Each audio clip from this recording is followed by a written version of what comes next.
In defeating Lugalza-Ghazi and all of his allies, Sargon would capture as many as 50 governors and just as many cities. These battles would be the first of 34 campaigns that Sargon supposedly took part in during his 56-year reign, an extraordinary military record, even if our grasp on all the details is tenuous at best.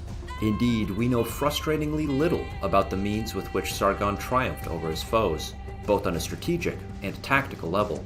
We know that he was able to feed an army of 5,400 men, but we have limited insight into what sort of odds he faced. And furthermore, there is no Battle of Gaugamela or Siege of Alesia that we can point to as evidence of his military genius.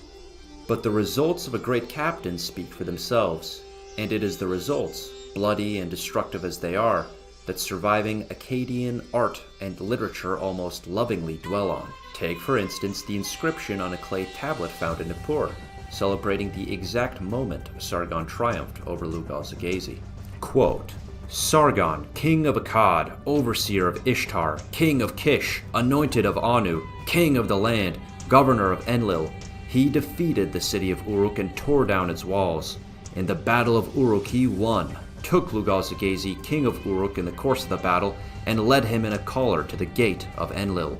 End quote. In addition to that, we have a stele depicting Sargon smiting Lugalza-Ghazi on the head with a mace, an act of violence which in those days explicitly symbolized conquest.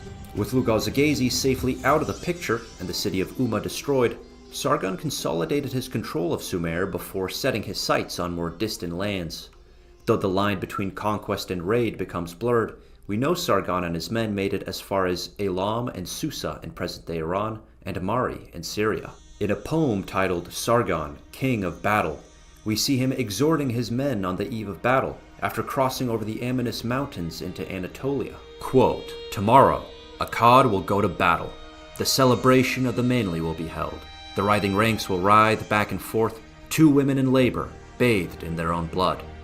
Where are true comrades who just look on at the celebration? Only the coward will stand aside. So there, any king who would rival me, let him go where I have gone. End quote.